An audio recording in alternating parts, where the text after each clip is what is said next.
Right.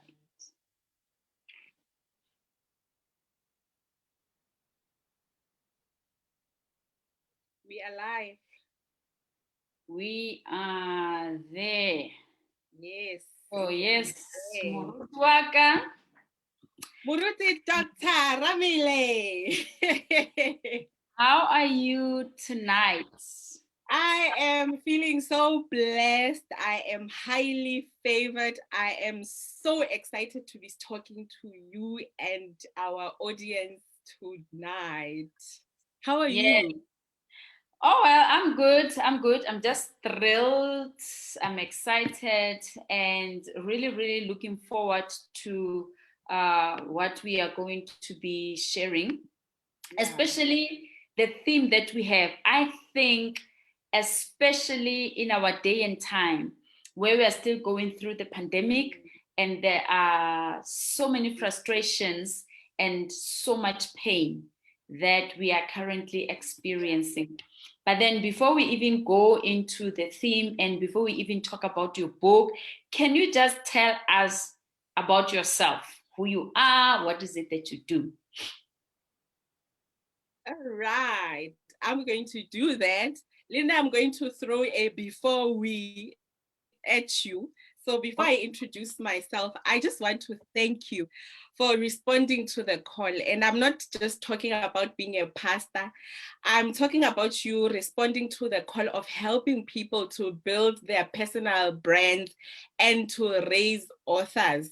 And the grace and the excellence in which you do it shows us that really God is in it.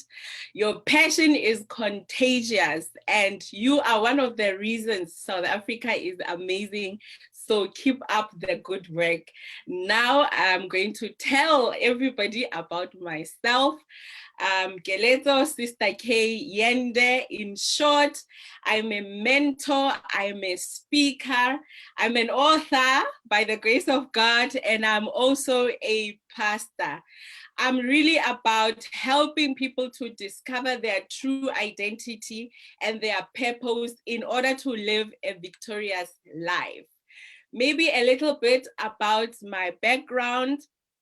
I was born in Qwaqwa. It's in the Free State. When I was in high school, our family moved to Bethlehem. So I've also lived in Bethlehem. That's where my family still is. I left Bethlehem to pursue my tertiary education and to start my corporate career in the financial services industry, which I was in for 13 years. I'm now based in Cape Town, living with my loving husband, Jesse, the South Africanist Yende. And together we own and run the South Africanist, which is a creative agency. And it's also a nonprofit company that campaigns for positive community impact. I'm the founder of the Sister K Foundation, which is really a sisterhood that is about lifting as we rise. And maybe two more interesting things about me. I am a student for life. Some have said that I'm addicted to learning, and now looking at my track record, I agree a little bit. I'm pursuing my 7th degree, which is a second master's degree, which is a master's in theology. And I'm just enjoying being a student of the word and also serving by being a pastor at my home church, Grace Bible Church, and I am here at the Cape Town Cathedral. So I think in short, that gives everyone a better idea of who I am. Wow, that is so brilliant. Indeed, you are a powerhouse woman. And one of the things that I love is really having conversations with women like yourselves. I mean, you have 7 degrees, you are teachable, you've written a book, and you're still going on and on and on. And you are so young. Like when I look at you, I'm trying to figure out when did you get time to have 7 degrees? But that is just incredible and that is inspiring. Now, you are a pastor Yeah. at Grace Bible Church, as you have said. So, can you share with us a little bit what is it that you enjoy about being a pastor? Because I'll tell you why. A lot of people think that being a pastor is hard, you have to suffer. Or on the other extreme, being a pastor is being lazy and you manipulate people, you just get their money doing nothing. But can you give us a perspective? Because you are young, you are educated, you are a businesswoman, you are now an author, you have a foundation that you have started. But what is it about being a pastor that draws you in? The thing I love most about pastoring, Muruti, is really working with people, serving them, because I believe we are all created to love God and love God's people, to serve God and God's people. So it's a very humbling thing that God has chosen me to impact people's lives.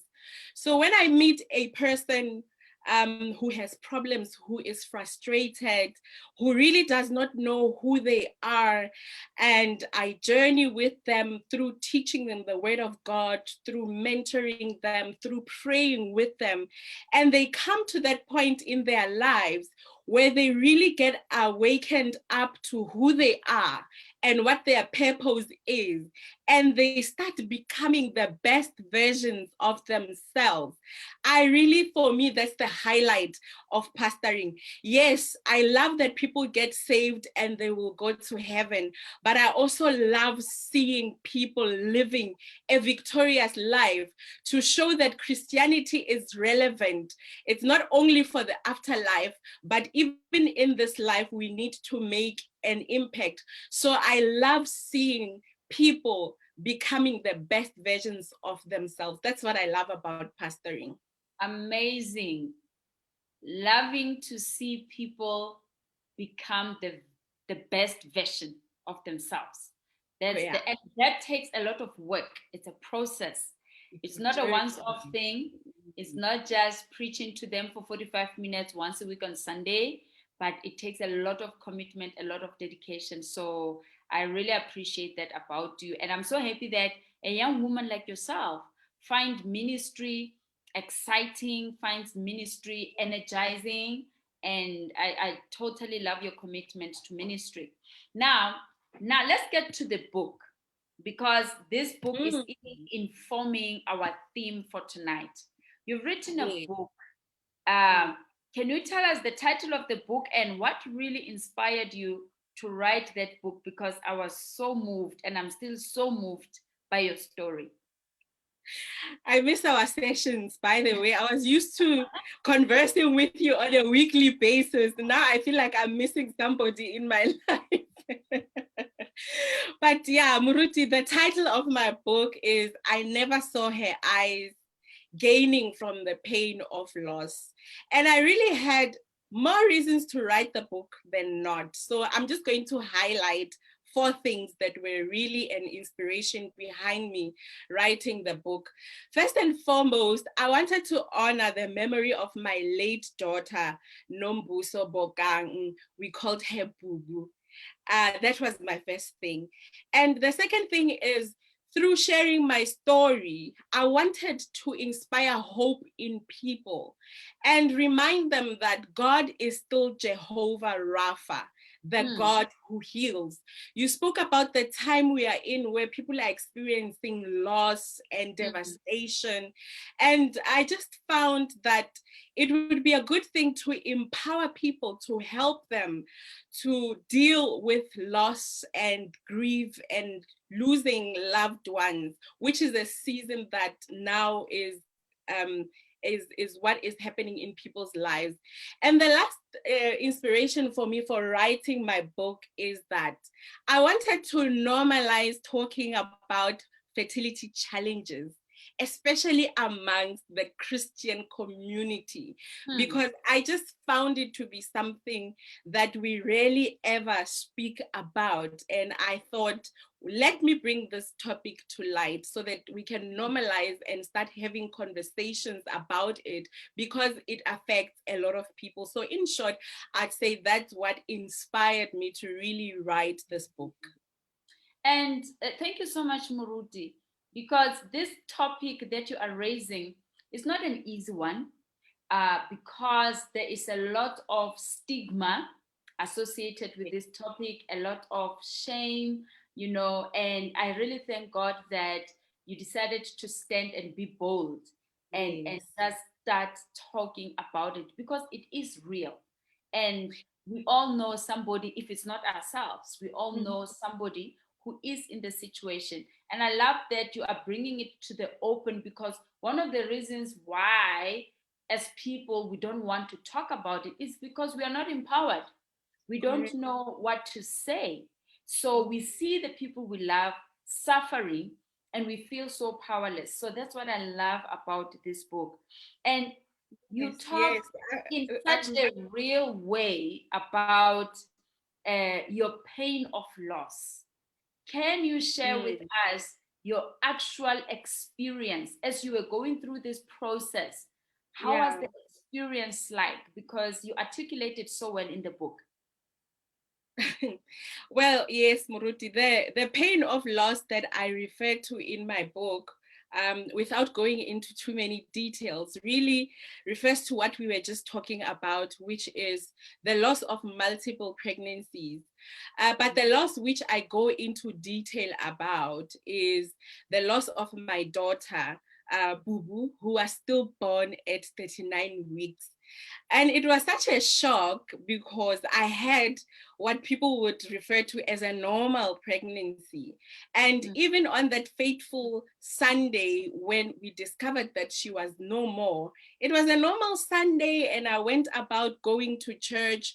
There were no signs of distress or anything like that. The only thing that was untoward that caused me actually for my husband and I to go via the hospital after the church service is because we were so used to, I was so used to having Boo Boo move around during the church service. But on that particular Sunday, the service ended without me feeling any movement. And we just went past the hospital. We were not alarmed. I was feeling fine. There was nothing happening to me physically that was not usual. And we got there and we got the fateful news. So you can imagine what a shock that was. So that's really the pain that I talk to a lot throughout my book. Wow, I remember this was so moving, and I wish everybody that is watching and listening to us can really get this book, because this book is not only for a person who is in that situation, but it is so empowering. And I find that it also helps a person even with their own pain, even if it's not necessarily a stillborn or a miscarriage, but you write so well about how pain can be handled and should be handled. Now, I believe that as you are going through this journey of loss, this Mm. painful experience, there were different moments where key things were happening. Can you share with us what was the most difficult moment? I know they were all difficult and challenging, but which one would you highlight and say, this was a This heavy one. moment? Yes. Well, again, I cannot give you one answer. And I Mm, think this just speaks to the complexity of pain and suffering. But I'll just highlight three or four, which mm, really, without me thinking too much, come to mind. And the first is what happened on that fateful Sunday. Hearing the words, "There is no heartbeat. I am mm. sorry." Like Wow. those words is not something that is easy for any parent to hear, and to have to hear them more than once. Mm, Ah, rough. mm, And then something else that was very difficult was coming back from the hospital empty-handed. You mm, left the last time you left home, you were a hopeful mother. The next mm, thing, you go into the hospital, you are still a hopeful mother. You come out of a hospital, you are empty handed. You come back home to what was supposed to be a celebration of an arrival of a new life, mm, only to be a planning of a send-off and a funeral. So that is a very difficult moment. And a very difficult moment was actually on the day of the funeral, when my husband carried our little girl's coffin into the grave and left it there. You know, you are sitting there as a mother, and in that moment, it's almost like that's when it really hits, Hore, this is it.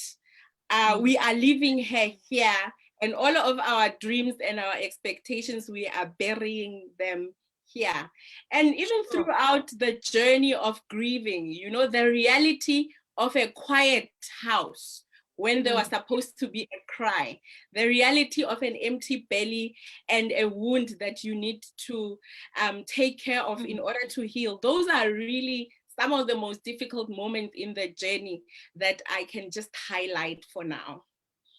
Wow. And I know in the book, you know, you give so much detail, and I really honor you for creating that space where you let us in and you really help us see and understand what was happening and what you were experiencing at that time. And I can imagine how difficult that must have been. Now, in this journey, I believe...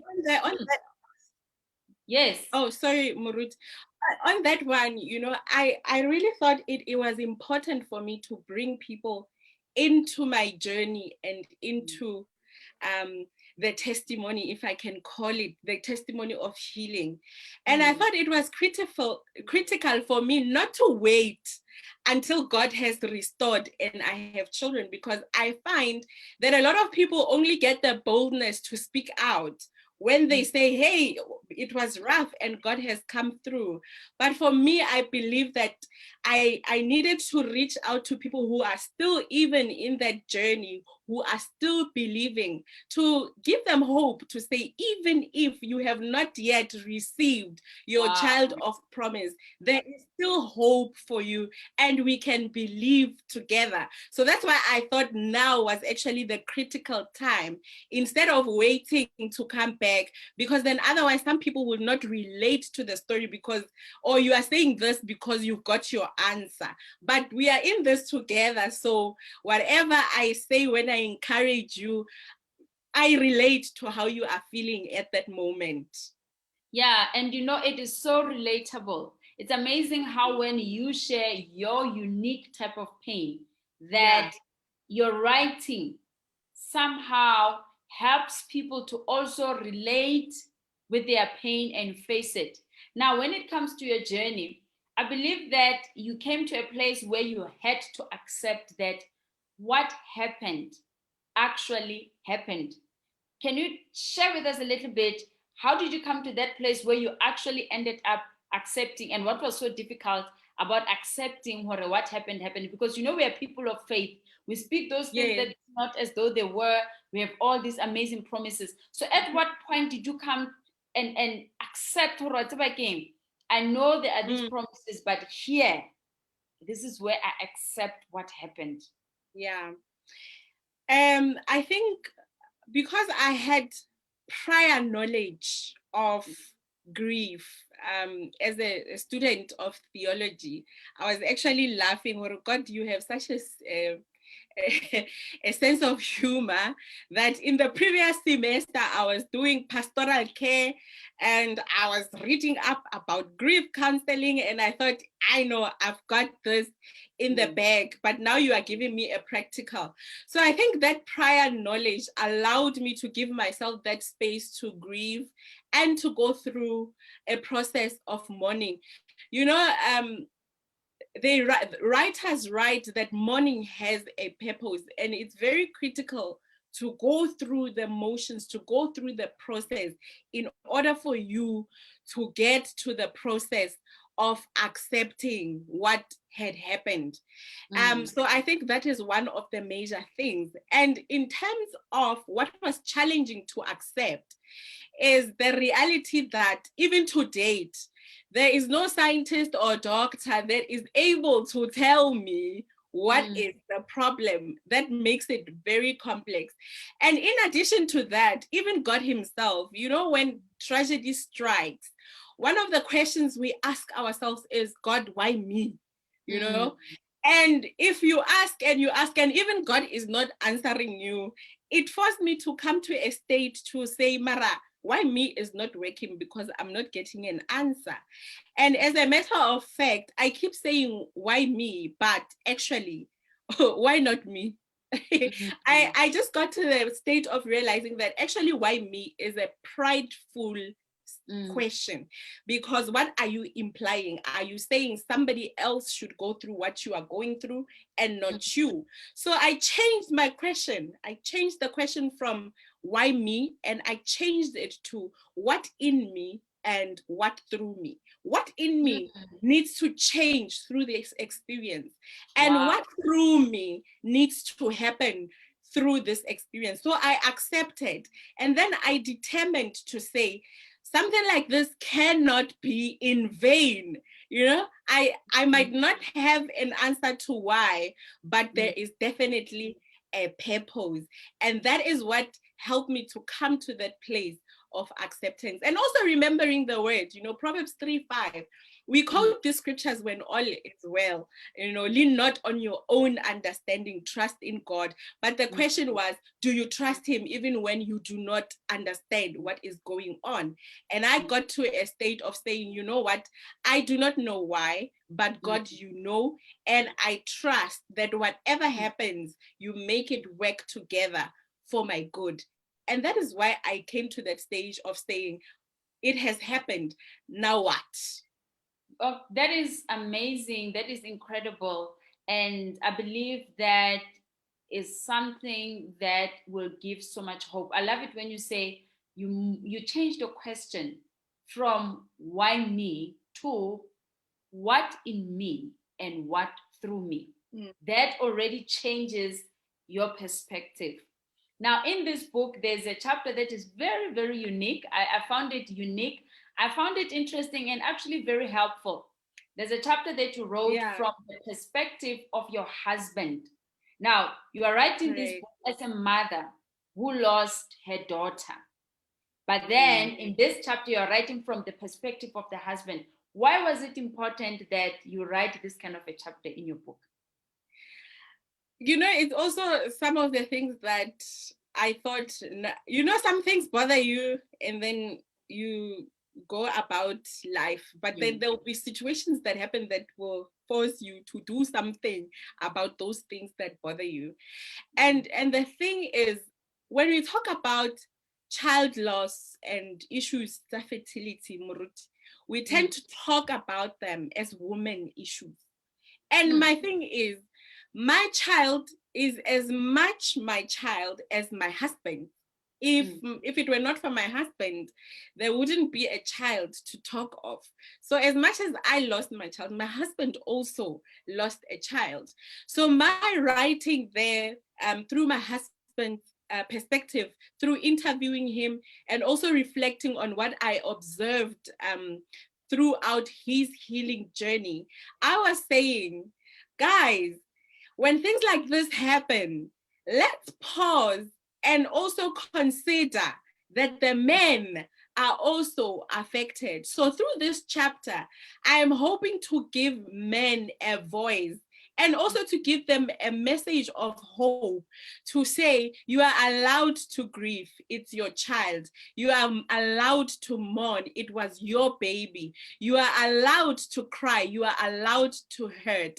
And to say to other people as well, you need to support the men as much as, if not even more, than you support the women, because you find that the man is also the main supporter of the woman. So he's looking after somebody who is not well. He is not well himself, and he is not getting enough attention. So that was really my heart behind that that chapter, and I hope it brings this issue to light. So fertility issues is not a woman issue. It's a mother and a father issue. Yes, I totally agree with that.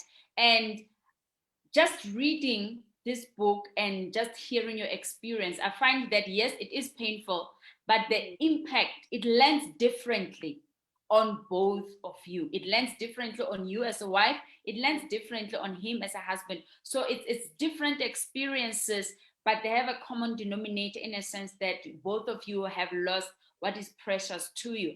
Now, on that note, I want to zoom in a little bit, go deeper, because you've just mentioned that you want to give men a voice, just as women have a voice. Now, what advice would you then give to husbands out there who are also hurting because they've lost a child? They have this wife who is also hurting. What advice do you give them, or what can you say to them that can help them understand their wives better? Well, I can say to them, firstly, go and read chapter 3 of my book. And then in addition to that, I would say realize that your wife is hurting and she needs you more than ever. Be there for her. Be there physically, be there emotionally. And when I say be there emotionally, I mean you should also get to a state where you are able to share with her your experience. Don't bottle your emotions up. Be kind to yourself. Realize that you also need support. You are not supermen. So I would say to the men, really realize that a hurting person hurts.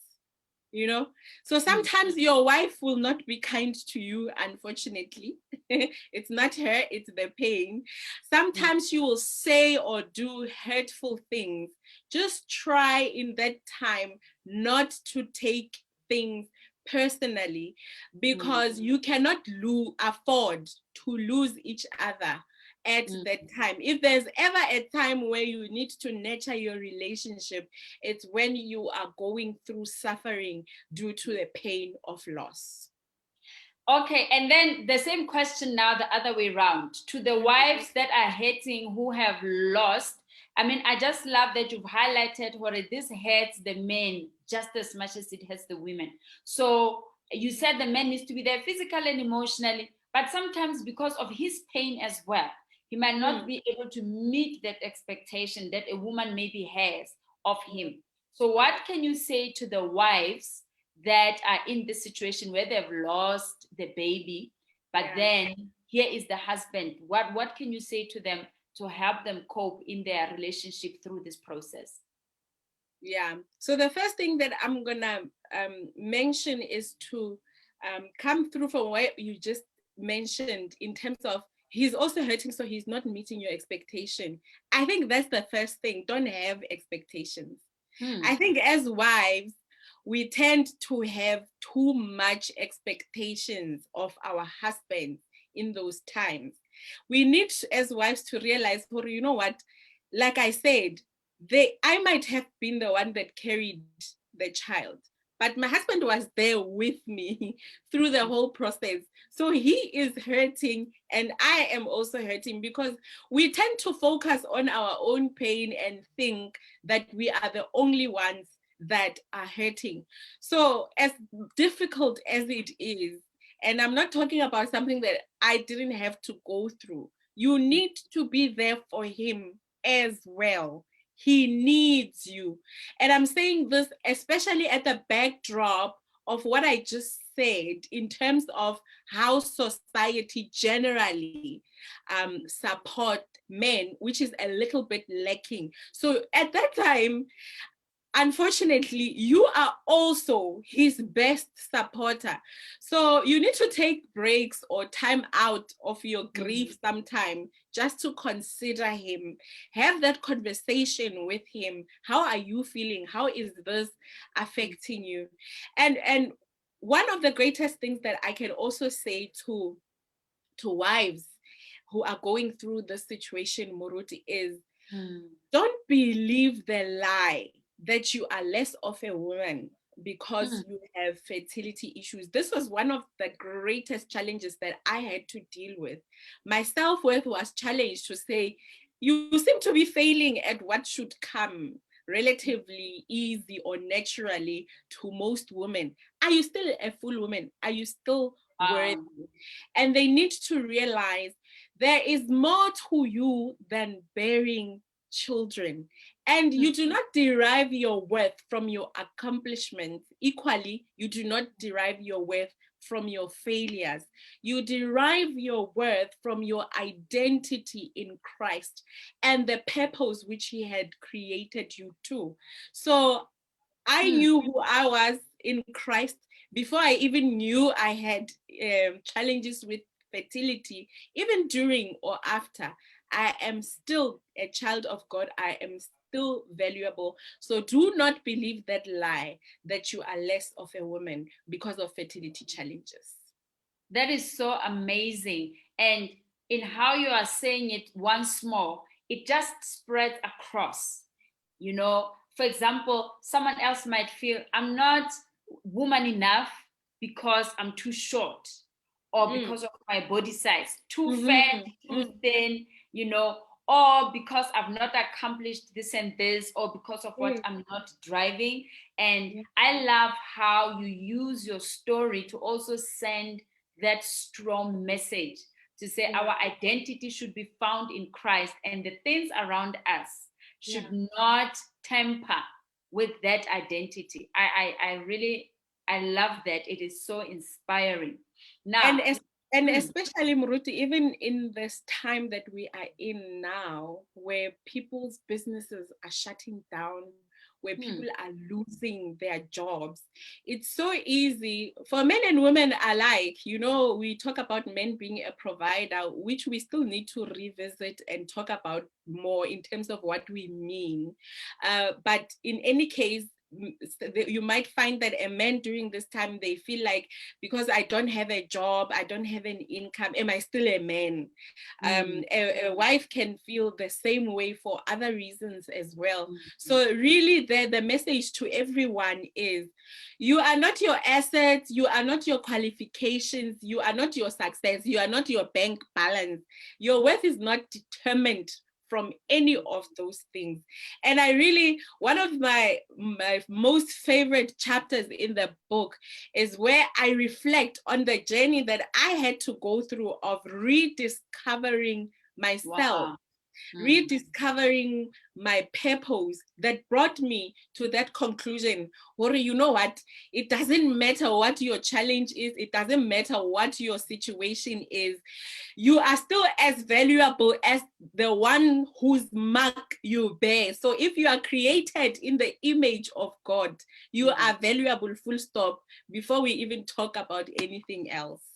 Yes, actually, your message literally pulls people out of that corner or out of that pit, because it's easier to just lay down there and feel sorry for yourself. But what you are saying is it is possible to face that thought and pull it down and really be who you are supposed to be. I totally love that. Now, Muruti, in your case, you and your husband were going through this loss at the same time, mourning for the same thing. What was comforting about that, if at all it was? And also, what was challenging about that? Because both of you, it's not like a situation where you lost a job, he still has a job, and therefore, you know, he's more able to be around you. So now both of you are broken in a very, very vulnerable place. Can you share with us a little bit about that? Let me start with the positive things for a change. You know, as a couple, you share, you know, the institution of marriage is a very sacred one that was created by God. You've got your vows, you are in a covenant where it's just the two of you, you are committed to each other. But the beauty, I know what I'm going to say sounds unusual, but the beauty of sharing pain is that you now share something that other people may no longer share. And it's something that only the two of you share. We might be different couples and have gone through different issues, but no two couples have lost the same child. No two couples have lost the same thing. So you have this thing that is painful, but it is unique to the two of you. So it is actually a great opportunity to build and make your bond even stronger. So the thing about pain, as you can see from many different angles, is from which perspective are you looking at it from? You could easily start blaming each other. This is your fault. What kind of a mother are you? Why couldn't you sense something was wrong? Or I could say you didn't support me, blah, blah, blah. You know, the enemy is good at doing those things. But choose to see the beauty in that. What you are sharing, it's difficult, it's hard, it's painful, but hosalang, it's something that you cannot share with anybody else. You just share amongst the both of you. So it creates a bond between the two of you that you would have otherwise not had the opportunity to experience. So I think that is the comforting thing, and about grieving together, knowing that you are in this together. And that hence what we mentioned before when we were giving men advice and women advice is be there for each other. You know, it's very comforting to know what somebody's got my back no matter what. So that's the comforting thing. The horrible thing, which is also a reality, is when you both have a bad day. Wow. Yeah, when you're both having a horrible day, that it can get lonely sometimes.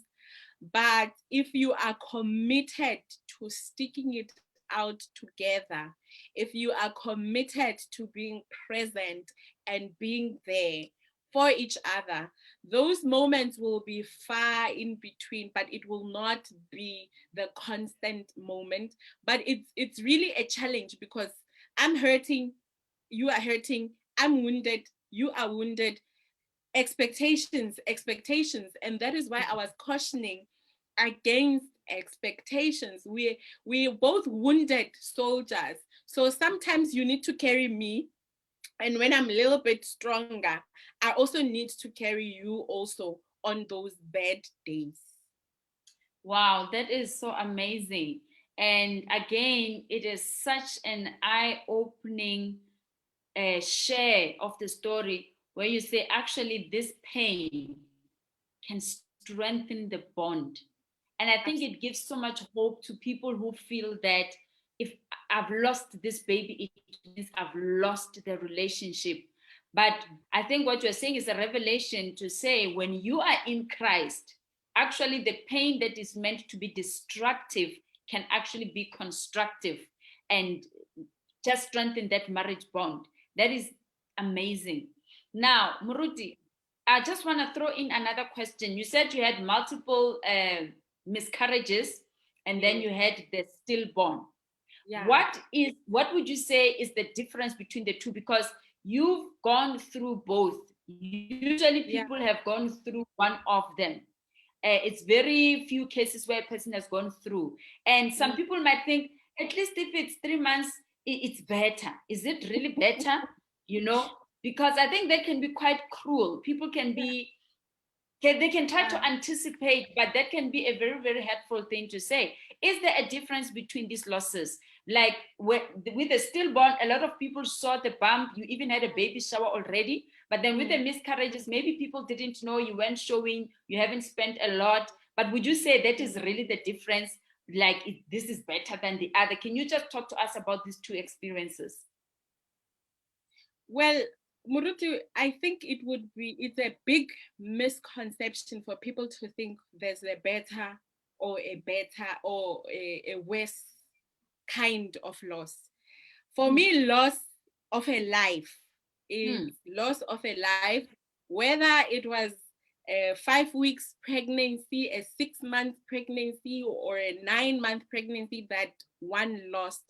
The reality is you lost a 1-year-old, because all that as soon as you are told you are pregnant, first week, second week, or 6 months, you're already starting to dream for this life that you are incubating.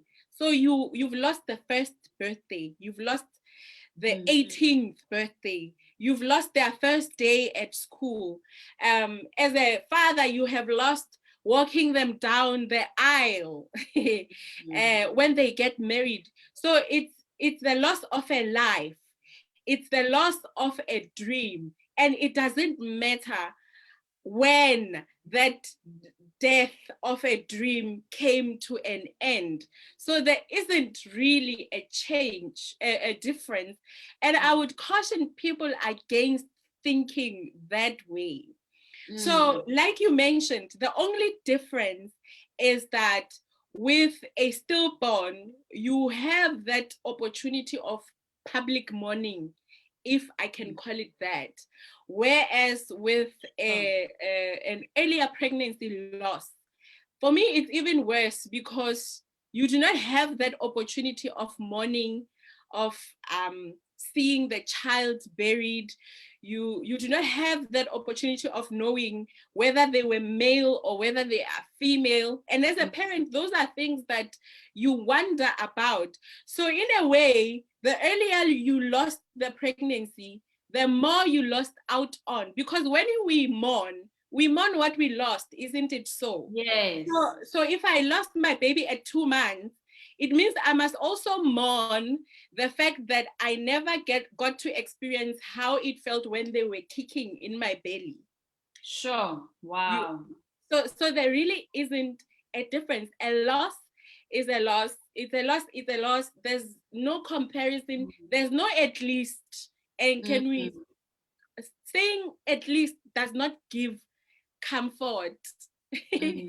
And the loss of a miscarriage, because of what I mentioned before, also the secrecy around it becomes such a private thing that you have to navigate just with your husband and close family, and that you can't even talk about it. I'll give you an example. During this COVID period, we've been talking about people losing their loved ones, but I haven't heard anyone that says to parents who have lost a pregnancy during this time. So when you're a parent and you lose a child during this time, you feel even selfish to want to express your pain because, hey, people have lost their husband and their sister. There's 5 deaths in one family. So it makes you think like your loss is lesser than. And I want to say to those parents who even lost their babies during lockdown, imagine how even lonelier it is for them. I mean, when you are pregnant, you go to the hospital during hard lockdowns, you're not even allowed to go to the consulting room with your husband. That is a very, very lonely journey. So similar to the COVID cases, the last time your husband saw you, you were still hopeful that there's life in you, and you come back, he doesn't know what happened when you got there, and now you have to be the one that tells him, by the way, I'm coming back not the same way I went. So it's just something that I want to talk about, to say loss is loss. And it doesn't matter how early or how late you lost your baby or your loved one. Every death needs to be grieved, needs to be mourned, and there's none that is lesser than the other. All right. Talking about people, there's a section in the book where you do talk about the mistakes that people also make in good will or with good intentions. Yes. Here you are, you've lost a baby, and they're saying words sometimes that make your situation worse. Can you share with us to say, if you are supporting somebody who's going through or who has gone through a miscarriage or had a stillborn, be careful of this and this and this that you shouldn't say, and rather do or say this and this? Well, I give a lot of guidelines in my book, and I do qualify the guidelines to say people are different. So even what I'm giving as my own experience of what I found to be hurtful, other people can say, I know, not people can say that to me and I don't mind. And that is what makes supporting people so complex, because every person is different and they have their own expectations of what support looks like. And on this issue, I want to sound like I'm also advocating for the supporters to say, I've never heard a call being made, hey, let's go and attend class so that we are taught on how to support people who are mourning. So just to say also to the mourner, realize, Luena, at one stage in your life, you were a mourner. And remember, you also had no clue what to say. You had no clue what to do to support somebody who was mourning. So have grace to forgive and be naive and take whatever people say to say they were not trying to hurt me, they meant it in the best way. But equally, if you are a supporter, be calculated, be wise in what you say. And the most important thing is you do not always have to say something. You do not always have to say something. Even ministry through silent presence, it's a powerful, powerful ministry. And I think in my husband's chapter, he put it so well also. He said there is no such thing as a perfect supporter, but there is an adequate one. So even when you hear books coming out like this, somebody sharing about their loss, don't go, I know I've never lost a baby, this one is not for me. It's for everyone. Death is inevitable. And we need to equip ourselves. Hey, one day I'll be supporting someone, and let me do the best that I can to be a better supporter. And hey, one day I might be the one that is mourning. Let me also equip myself so that I'm better able to deal with my grief. So there I'm saying, everybody needs to be empowered, because unfortunately death is just something that we all have to deal with at some stage of our lives, whether we are the ones who are giving support or whether we are the ones who are mourning at that particular time. Wow, that is so empowering and so enabling. Like you say, death is inevitable. The same thing with pain. Pain is inevitable. One way or the other, we will experience some of pain. So if there can be a level of tolerance, you are saying if I'm mourning, I also need to understand that people don't always know what to do or how to support me. But then also, if I'm supporting somebody, I also need to be sensitive. I shouldn't just come with my advice and impose that. I still need to allow people room.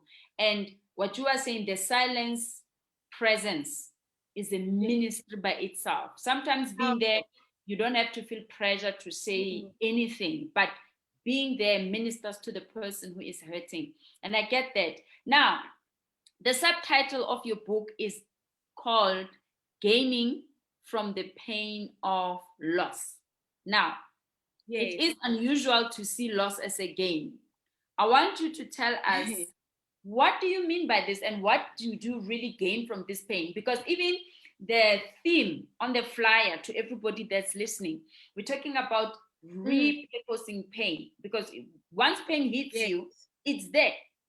So what do you mean you can gain from pain? What can you how can you repurpose it? And if ever there is a gain, what do you really gain from pain? So for me, it's all about perspective. And maybe let me start this way as a believer as well, to say, hey, we are good at quoting scriptures. Everything works together for my good. Though he may slay me, yet I will trust in him. On a normal day, it's good scriptures to confess. But when you are faced with pain, that's really when the tire hits the road, So that's one of the scriptures that don't know you confess. Are they still true even in this situation? Because sometimes what we do as believers is we see Bible characters in the Bible, we read it as a story. We don't even try to relate and think about what exactly was this person going through when they were going through this. So the first thing there is, what you confess as what you believe. When pain happens, that is the time to practice what you believe and to really say, I believe this and I will believe it for myself, even in this situation. For me personally, pain forced me to take a step back, to think about, all right, Kelezo, this is your situation. This is what's happening. What now? It sent me on a journey of rediscovering my identity. Who are you? Handle, handle. And you go to scriptures, because there's no one better to tell you who you are or what your purpose is than the one who created you. You go back to scriptures, and I talk about it so in detail, in a little bit of detail in my book as well, to say, okay, but if I found my identity and my purpose in the Bible, this applies to all believers. But the question is, but what makes me unique? What makes me different?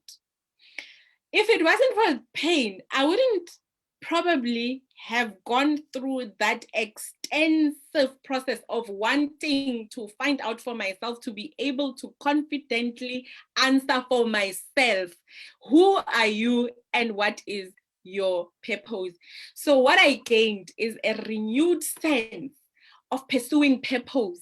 I had an idea of what my purpose was before tragedy hit, and I was comfortable with the lucidity, because as long as I'm doing the right things, I'm serving, I thought I was okay. But the pain propelled me to really go into it and say, what is really your purpose, and what are you living it out completely? So it really put me out there, took me out of my cocoon, so to say, and really set me off on a journey of being a butterfly and really flying and enjoying life. You know, when death stares you in the eyes and you see the fragility of life, it causes you to look at your own life differently. When it happens at a funeral, we normally feel like that for a week if you are not that close to that funeral. But when it hits home, it doesn't go away. So you must do something about it. So for me, in short, what did I gain from the pain of loss? I rediscovered the powerhouse, like you introduced me earlier on.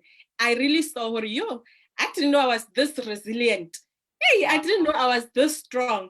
Hey, I didn't know there were so many byproducts to me that I could do this and that and that. So it was just been a beautiful journey and a beautiful experience. Would I want to change it for anything? Yes, of course, I would have wanted my daughter to still be alive, but I'm happy with where I am. And I believe, indeed, everything works together for good. So I'm going back to where I started. The scriptures you confess, do you just confess them, or do you really believe them? That is so amazing. I've written here, you said you got a renewed sense of pursuing purpose. And as you and I know, and everybody watching and listening, purpose is one of the key things in life that will bring you true fulfillment in life. You know, I was just thinking when you were talking, I thought of my pain. You know, we go through different types of pain. One of the pains I went through, for example, there was a time in my life where I was experiencing surges of rejection from women, especially women who were in leadership and women in authority. And I never understood this. It was so painful. But when I repurposed that pain, I realized that it was God teaching me what not to do when I minister to women. And then also God used that to say to me, listen, these women are hurting. And this is the danger when women don't heal from their hurts. The way they are hurting you is not that they are evil, they are hurting themselves. So those were two critical lessons that I gained. And I decided to repurpose that pain. That pain taught me to be more compassionate, more understanding, more patient with women, you know, and I can go on and on and on. So I can definitely relate. And I hope that those that are watching and listening will revisit their pain, and instead of being bitter and angry, but flip it upside down, repurpose that, because you will always find ministry in pain, right? When you go through pain, you have a choice. You can either be bitter or be better. Right. It's better to be better. You Oh, know, yeah. we talk about these things. For gold is refined in fire. Hey, the precious pearl in. When reality hits, it's time to remember all those things and to really embrace that truth and to live it Wow. out. No, that is so amazing, Moruti. Now, you hired me as a coach in writing a book. Yes. Why did you decide to hire a coach? You could have just written and sent it. So what difference is there? And I want people to know this. Yeah. What difference did it make to hire a coach? I know there are many things that we could say, but what are some of the things that you could highlight for people? I feel so important. I hired a coach.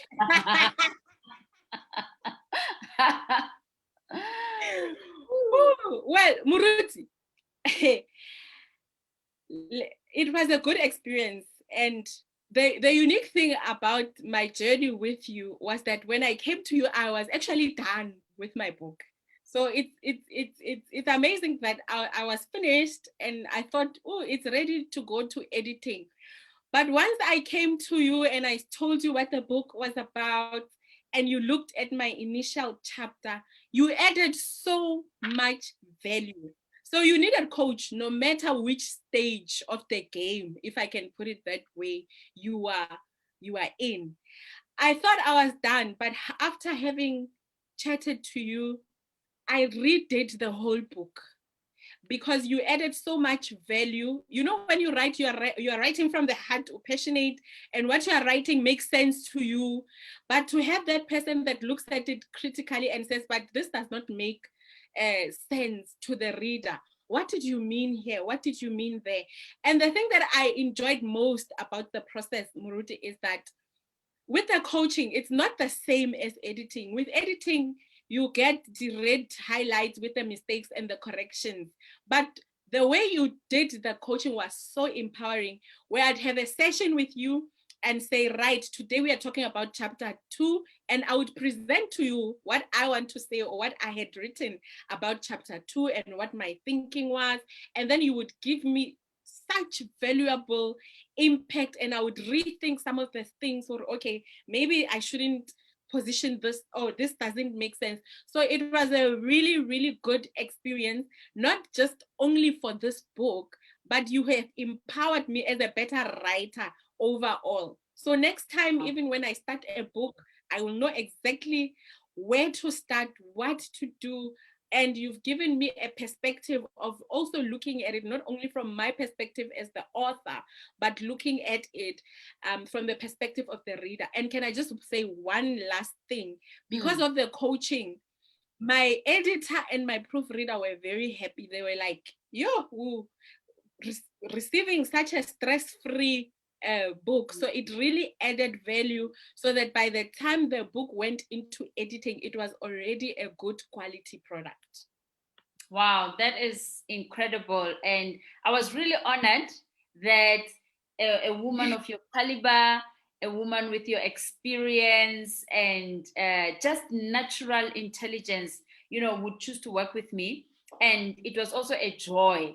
And it was such a real experience.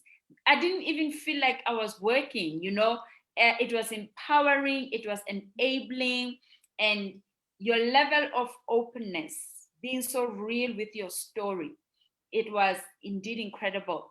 So I can't believe our hour is up, Muruti. Oh, so quickly. So, yeah, it's quick. It's too quick. Can you just share with our viewers and listeners, our dear friends out there, how can they get hold of this incredible book?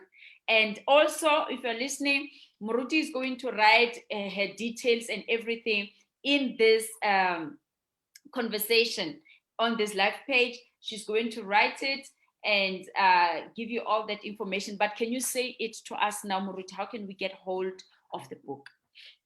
Well, for a limited time only, you can get the book from myself directly, and it will have a personalized message for you. How do you get it? All the information is available from my social media pages. On Facebook, I'm Geleto Sister K Yende. I also have a page for my foundation, which is the Sister K Foundation. Instagram as well, Sister K Foundation. So if you look me up on any of my social media platforms, you'll find the poster with all the book details, and the fact that you must send the proof of payment to sisterkyende@gmail.com.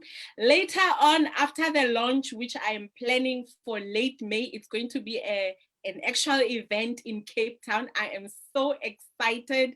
I've got a brilliant venue that is that I have secured. I will make the announcement in due time.